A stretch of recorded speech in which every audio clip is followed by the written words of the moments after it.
Welcome to another episode of Deep Dive Podcast. Hope you are doing well and taking good care of yourself. We go beyond the headlines and uncover the truth behind real stories, real crimes, and real consequences. Let's move towards today's topic.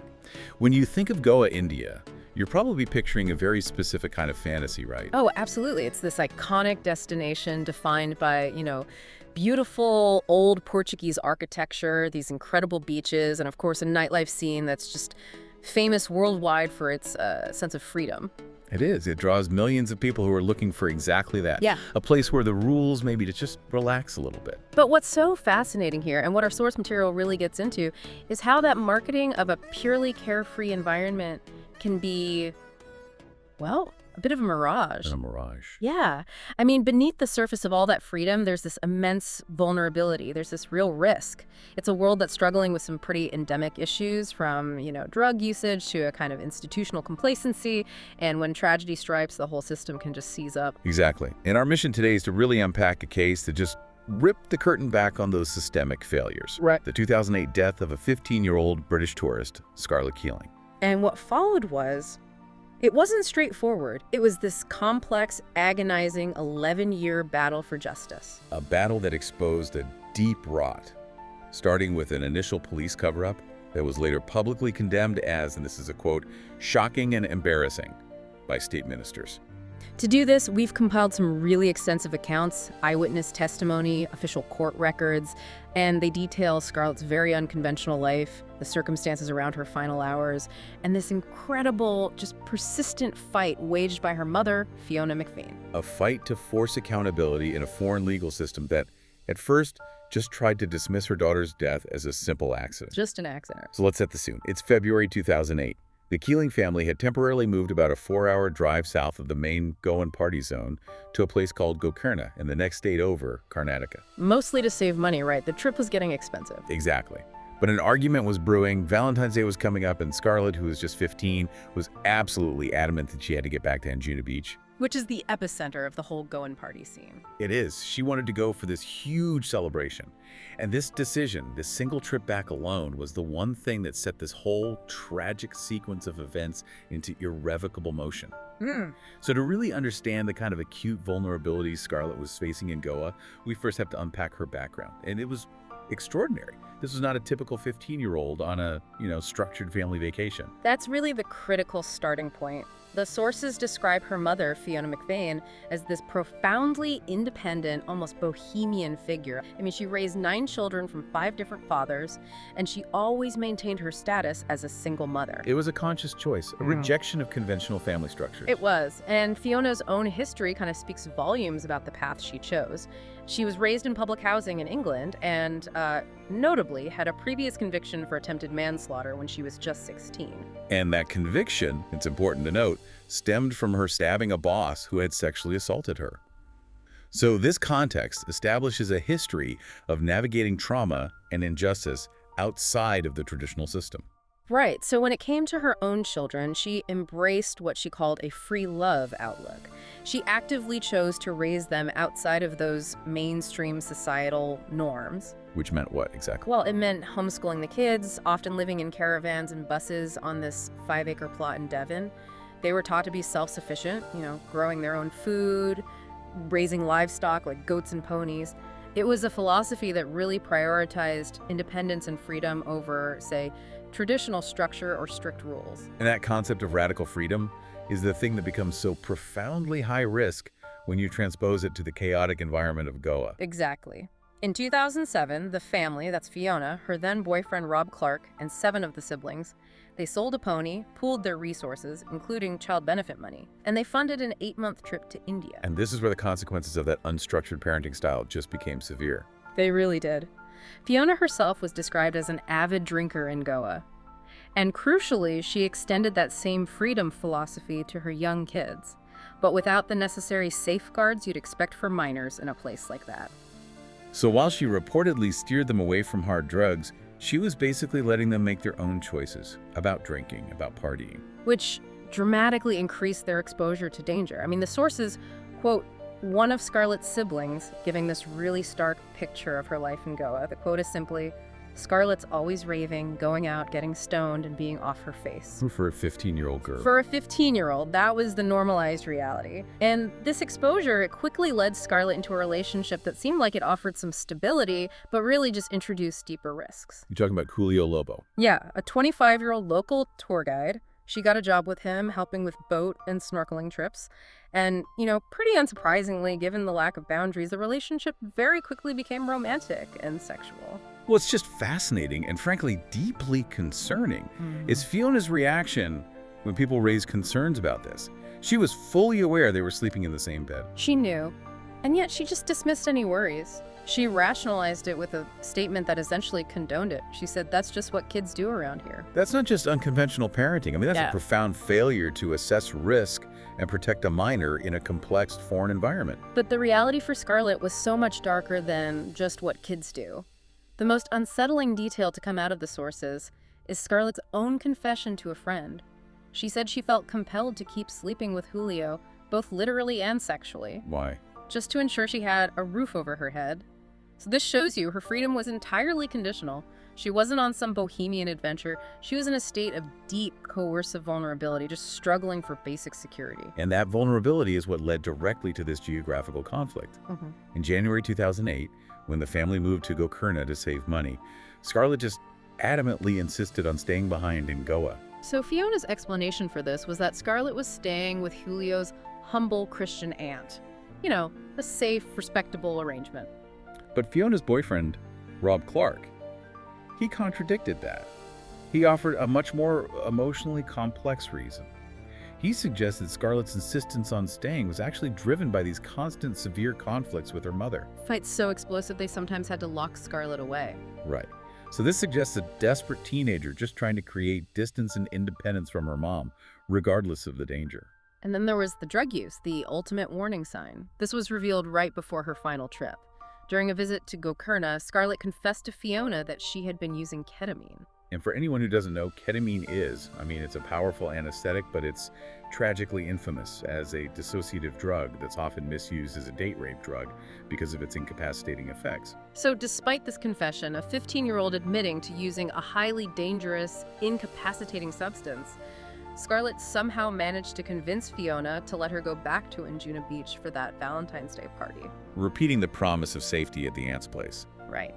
The final communication was on February 17th. Fiona found out that her older son back in the UK had been seriously injured in a car accident, which meant the family had to go back home sooner than planned. So she called Scarlett, told her to come back to Gokurna immediately. And Scarlett, realizing this was her last possible chance, made plans for one final night out. That call was the last time Fiona would ever hear her daughter's voice. So Scarlett goes out, knowing her time in Goa is ending abruptly. Her boyfriend, Julio, he was unwell, so he stayed home. She met up with a 16-year-old Dutch friend, Ruby, for the night instead.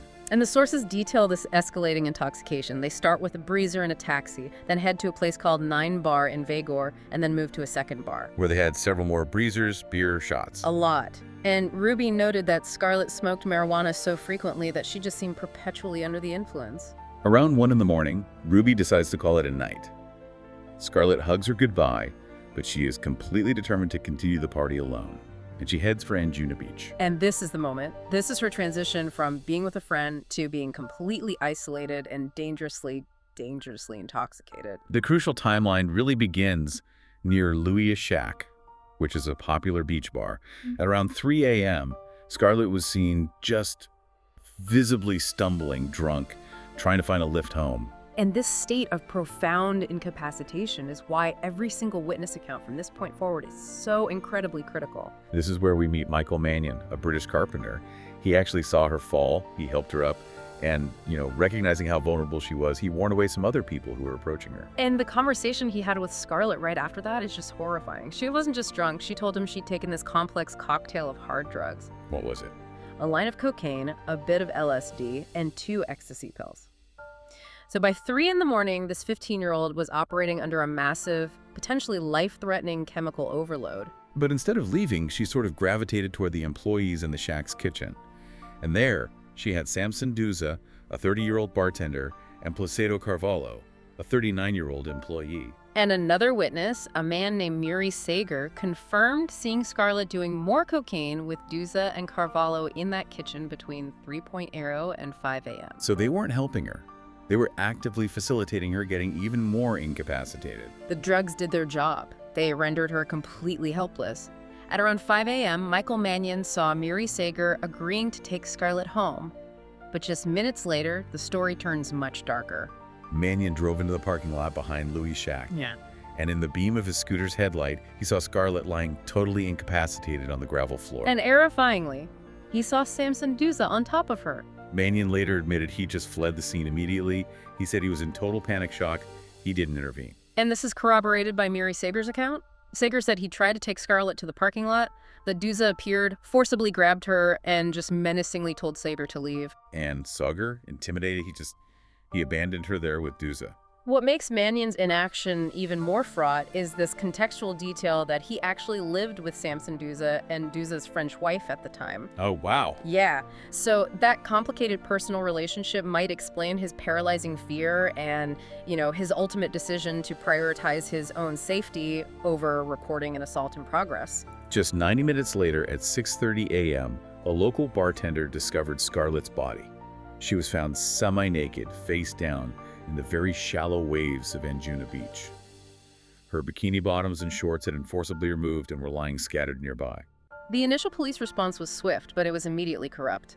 An Inspector Gurnath Nayak arrived, and the police documented the scene in their official record, which in the Indian legal system is called a panchnama. Which is so important because it's the first official, uncontested record of the crime scene, right? Okay. It details what the police saw before any evidence could be manipulated. Exactly. And they noted the body, the scattered clothes, and crucially, a pair of orange slippers that did not belong to Scarlett. But despite the clear signs of sexual assault and a struggle, the semi-naked state, the scattered clothes, the violence, the lead investigating officer, Inspector Nurin Albuquerque, didn't waste any time. No, he held a press conference and ruled the death an accidental drowning. It was this cynical, immediate attempt to protect GOA's image and just suppress a potentially damaging homicide case. The cover-up was just so thin, so blatantly false, that when Fiona McVean arrived back from Gokarna, she immediately started documenting the scene herself. The police said there were only 5 bruises. Fiona counted 52 on her daughter's body. She noted severe bruising to Scarlett's genitals, indicating sexual assault. She also found Scarlett's shorts and bikini bottoms still just lying there on the beach, uncollected as evidence. And that fact alone just fundamentally discredited the official narrative. Right. As Fiona pointed out, if someone accidentally drowns, their clothes don't just take themselves off and lie neatly discarded next to the body.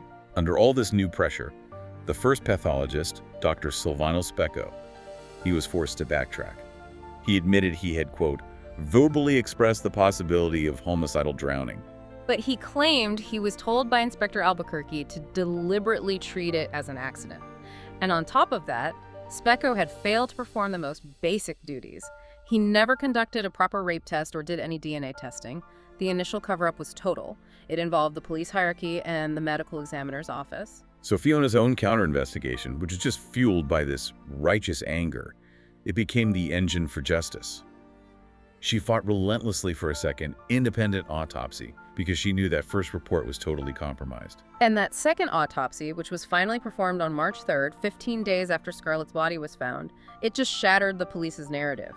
The forensic findings were unequivocal. What did they find? They found clear signs of a violent struggle. There was heavy bruising to the pelvic area and bruising on her upper back, which strongly suggested she was forcibly held down. And the toxicology report confirmed the cocktail of drugs, the LSD, cocaine, ecstasy. Mm-hmm. But it was the analysis of the drowning claim that provided the definitive legal loophole that the prosecution would eventually use. Okay, so water was found in her lungs, which would superficially support drowning, but the volume just wasn't enough to cause death. The crucial forensic finding was the nature of the water. It was what? It was extremely sandy. Sandy. Which indicated that the water entered her lungs not out in the deep ocean, but in the extremely shallow water right next to the shore. It suggests she was drowned or asphyxiated while being held down in the wet sand near the exact spot Mannion saw Duza on top of her. And this damning conclusion that she died by homicide in shallow water, not by accident, it immediately shifted the entire case. By this point, the international press had picked up this story. And the coverage just reached, I think the term used was astronomical levels. It's shown this brutal spotlight on GOA's reputation for unchecked party culture and drug-related crime. The political fallout was immediate and intense. Indian state ministers condemned the initial investigation as shocking and embarrassing. The women's minister, Chris, publicly demanded action against the police involved in the cover-up. She said those suppressing the truth should be brought to book. The political establishment realized the damage control they needed was immense, and the pressure worked. On March 8, 2008, a formal FIR, a first information report, was filed, officially classifying the case as a homicide. The police department, unable to maintain its lie, was forced to investigate the very murder they had tried to bury. And the initial arrests came quickly after that. Within 4 hours of the FIR, police arrested Samson Duza based on those crucial, though later retracted, statements from Yuri Sager and Michael Mannion. A few weeks later, Placido Carvalho was also taken into custody. And by the last week of March, both the bungling pathologist, Dr. Specco, and Inspector Albuquerque were removed from their posts. And significantly, by June 2008, the investigation was transferred entirely to the CBI, the Central Bureau of Investigation. And for anyone listening who's not familiar with the Indian system, this is a major indicator of institutional failure. The CBI is the country's premier federal investigation agency. Transferring a case to them signals that the state police are fundamentally distrusted or considered incapable of conducting an impartial inquiry. Right. It's because of local corruption or political influence. And here, as the machinery of justice finally started to grind, the public narrative took a very dark turn. Scarlett's personal diary was leaked to the media, making her private, vulnerable thoughts just public property. It was awful, and it provided this raw, sometimes shocking glimpse into her mindset. I mean, her pre-India entry spoke of getting drunk, stoned, and was tripping on mushies. After meeting Julio, she wrote about being pretty messed up, that she'd taken a pill and drunk a lot of vodka and didn't remember much. It reinforced this image of a profoundly reckless lifestyle.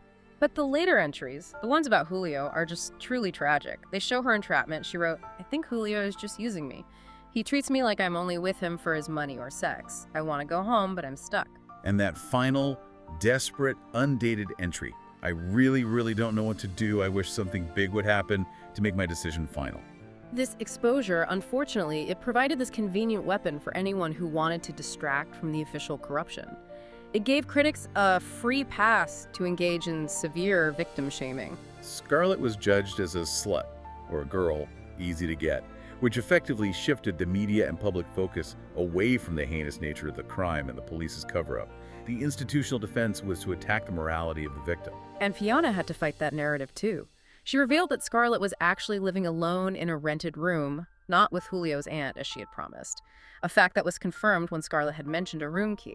It showed she was living a far more isolated and dangerous existence than her mother was initially willing to admit, or maybe even realized herself. So once the CBI took over, they eventually formulated the charges against Samson Duza and Placido Carvalho. And the charges were serious. Culpable homicide not amounting to murder, sexual assault, drugging, sexual abuse of a child, and destruction of evidence. We really have to dwell on that lead charge for a second. Culpable homicide not amounting to murder. That distinction is critically important under the Indian Penal Code, and it really demonstrates the lasting damage of that initial police failure. Exactly. Why would they settle for a lesser charge? In India, murder, which is defined by Section 300 of the IPC, requires the prosecution to prove clear intention, knowledge, and premeditation to cause death. Right. If the perpetrators planned the act or knew their actions were practically certain to cause death, then it's murder. But because the crime scene was so compromised, the body was moved, crucial forensic evidence was destroyed or never collected in those first 15 days. Proving that high bar of premeditated intent became almost impossible. The CBI was forced to rely on culpable homicide, which basically means causing death by an act with the knowledge that it is likely to cause death, but without that specific high-level intent required for a murder charge. Fiona's lawyer even stated that the initial delay forced them to dilute the charges. So justice was already compromised before the trial even began. And the trial started in March 2010, 2 years after the crime, and this is where the systemic failures of the judicial infrastructure became the next huge obstacle. The trial dragged on for 8 agonizing years. And it wasn't because the case was so complex, it was just procedural paralysis. The court saw 6 different judges over that span. They were constantly retiring or being transferred, which meant the case had to be partially reheard or, refamiliarized over and over again. And compounding all of this, the legal infrastructure meant that hearings were incredibly infrequent, often less than once a month. It's the definition of justice just being systematically eroded by inefficiency. And then came the catastrophic blow to the prosecution's case. Completely unrelated to the accused's actions, it was the flight of their star eyewitness. Michael Mannion, the British carpenter who saw Duza on top of Scarlett. He fled to the UK and just flatly refused to return to India to testify. He cited genuine fear, claimed he was in danger from Goan locals, possible threats. When the CBI tried to get his testimony via video link, he refused again, this time claiming trauma and PTSD. And the legal ramifications of that were devastating, weren't they? Absolutely. Because Mannion refused to appear in court and swear to his previous police statements, all of those statements were ruled inadmissible as evidence. An entire massive chunk of direct eyewitness testimony, the only thing linking Duza to the act of assault in that parking lot, was just erased from the record. Fiona McVeigh was, understandably, just incandescent. She called him a coward and a git, and said his testimony would have created a watertight case. It really highlights a central challenge in international crime, Justice often relies on the willingness of foreigners to put themselves at risk in a compromised legal environment. So with no DNA evidence, thanks to the first pathologist's failure and the star witness gone, the defense saw their opening. Their strategy was pure, aggressive deflection and technical argument. They seized on the leaked diary, arguing that Scarlett's own documented recklessness and depression meant she was capable of taking her own life. And they brought these technical arguments against the physical evidence. Claiming what? Claiming that all 52 bruises Fiona had counted were caused post-mortem. After she was dead. Yeah, while the body was being tossed around by the waves on the beach or even during the autopsy process itself. They also argued that given the staggering amount of drugs in her system, even an experienced swimmer, which Scarlett was, could have easily just become disoriented and drowned in the high tide. The defense effectively leveraged the very evidence gaps that were created by the initial police corruption to shift the burden of guilt back onto the victim's lifestyle. And just to add insult to injury, the local GOA police, the very department that covered up the homicide, they tried to bring charges of negligence against Fiona herself. Which was widely seen as this cynical, transparent attempt to divert media attention away from their own massive failures and instead focus public anger on the controversial mother. The atmosphere in that courtroom was just a battle of endurance. Fiona recalled the cold, arrogant stare of Duza during the proceedings. And after 6 years of trial proceedings and 8 years since Scarlett's death, the first verdict was announced on September 23, 2016. And due entirely to the lack of admissible evidence, the missing DNA, the absent star witness, Samson Duza and Placido Carvalho, were both acquitted on all charges. The system had once again failed Scarlett Keeling. That acquittal, after 8 years of fighting for it, must have just felt like the ultimate defeat.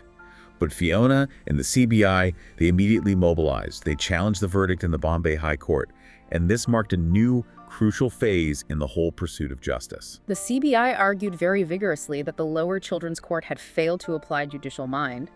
Specifically, they said it dismissed circumstantial evidence and treated key witness testimony, like Mannion's previous statements, too poorly, even if they couldn't be formally entered. They believed the pattern of evidence was conclusive, even if the direct testimony was technically absent. Right. And meanwhile, Fiona was out there campaigning publicly, escalating her accusations to include higher political involvement. She accused the then Goa Home Minister, a man named Ravi Neal, of being connected to a widespread drug nexus. She specifically pointed out that the minister's son, Roynyak, allegedly frequented the same drug hotspots where substances were sold to minors like Scarlett. And it's important for you to understand the context of these claims. I mean, Goa's economy is so heavily reliant on tourism, and that party scene generates enormous wealth, which is often linked to illicit drug trafficking. So while Fiona made these politically charged accusations, we do have to note that the CDI's official charge sheet, it focused on Duza and Carvalho, and didn't ultimately find solid evidence linking them directly to a wider high-level political network that could be proven in court. True. But her public stance certainly kept the spotlight on the systemic corruption that enables these kinds of crimes. So the shift to the High Court, which functions as an appellate court, miraculously brought a new dynamic for the key witnesses. Mary Sager, who had always been a consistent witness, became the CBI's rock-solid foundation. And then the unbelievable happened. Michael Mannion, the star witness who had fled the country for years, he came back to GOA. He came back. He did. He testified finally in the high court proceedings. He provided that direct evidence that had been missing for 6 years, detailing how he saw Duza on top of Scarlett in the parking lot and confirming that Duza had threatened him the next morning, forcing him to flee to the UK. This was the testimony that just resurrected the prosecution's case. But the High Court appeal was won not just on recovered testimony, but on this tiny, often overlooked piece of evidence from the initial crime scene. The orange slippers.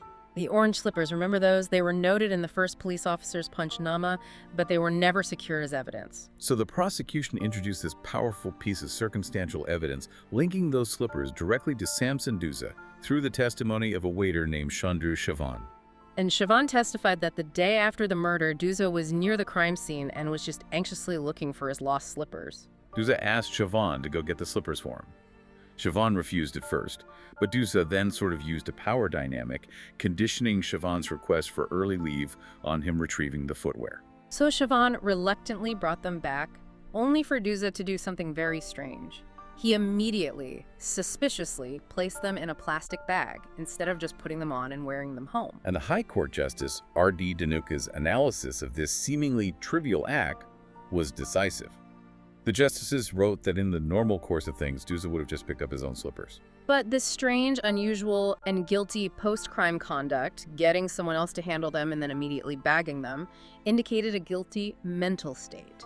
The feeling of guilt, the justice stated, clearly manifests his complicity in the crime to cause the evidence to disappear. That seemingly small, strange act, the bagging of the slippers, it was the final piece of the puzzle. It cemented the circumstantial case against Duza, especially when combined with Mannion's return testimony and the clear forensic evidence of homicide. And on July 19, 2019, 11 years after Scarlett's death, the High Court delivered the final verdict.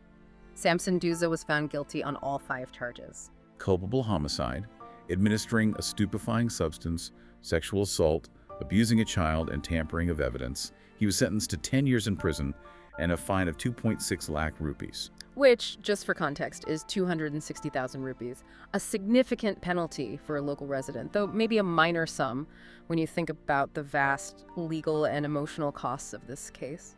And it is worth noting that Placido Carvalho, despite his proven involvement in supplying drugs in the kitchen, was found not guilty on all counts and walked free. The case against him for the physical act of homicide was evidently less robust. So justice, however late it was finally delivered. But the cost was just immense. Fiona, while she was relieved, she noted that terrible imbalance, a 10-year sentence versus 11 years of fighting for justice. She faced just relentless scrutiny about her parenting, and when asked, she maintained the steadfast defense of her free parenting philosophy. She argued that she aimed to support her children's growth, not control them. She pushed back really strongly against the moralizing media narrative, right? She said, "I did not murder her. It's not my fault I did not murder her." She was separating the tragedy of the crime from her lifestyle choices. But she did acknowledge that fundamental personal regret that defines her life. Allowing Scarlett to stay behind, she said, "Of course I will regret that as long as I live. The fact is, I let her stay behind. If I could turn back the clock, of course I would change what I did, but who wouldn't say that?" The physical fight for accountability even extended past the grave. 4 years after Scarlett's death in 2012, her body was finally released from India and repatriated to the UK for burial. But even this final act of closure was just marred by this bizarre, horrifying discovery. When the body arrived in the UK, the coroner noticed that many of her internal organs were missing. Missing? Like what? Her kidney, her stomach, her uterus, and Fiona vehemently denies ever giving permission for their removal. It remains this incredibly unsettling postscript, hinting at potential further tampering or, procedural negligence during the years the body was held in India. The case, though largely concluded, is still technically pending in the Supreme Court, as is often the case with high-profile convictions in India. And Duza was actually granted bail in 2022. So the legacy of the Scarlett Keeling case is complex. It exposed GOA's dark side, it underscored the dangers of unchecked party culture, and it really stands as this powerful testament to a mother's relentless resilience against systemic failure. So to just recap the extraordinary difficulty of this journey for justice, the entire case started with a high-level police cover-up. It was immediately exposed by Fiona McVeigh's personal diligence, which then forced a corrective second autopsy. An autopsy that ultimately proved homicide because of that key detail, the sandy water in the lungs. But that initial corruption, it haunted the entire legal process. It destroyed evidence. It forced the CBI to prosecute with a lesser charge of culpable homicide, and it led to that long, crippling 8-year delay. And the betrayal of the star witness, which resulted in that initial acquittal. The ultimate success hinged on the High Court acting as this critical check on the lower court's failure. The High Court reversed the acquittal based on the return of Mannion's testimony and the forensic logic connecting a seemingly trivial piece of evidence. The defendant's suspicious behavior with the orange slippers to a feeling of guilt and complicity. What really stands out in all the source material is just the sheer amount of scrutiny that was placed on Scarlett's character and on Fiona's unconventional parenting style. The leaked diary was used as a primary defense tactic. In this intense focus on the morality of the victim, it came at the expense of a swift, immediate focus on the perpetrators and the police who failed to act. So we return to the provocative question that really defined this entire legal saga. When institutional neglect and systemic failure allow a horrific crime against a vulnerable victim, why does the morality or the character of that victim so often become the first and loudest line of defense for the system itself? Is it a way of justifying the failure, or is it simply shifting the blame? We hope this deep dive has provided you with the necessary context and the analytical framework to understand this pivotal case and its enduring impact on India's judicial system. Thank you for joining us. Stay happy, stay safe, comment your views down below, and don't forget to like, share, and subscribe to our channel. See you next time with another story in Deep Dive.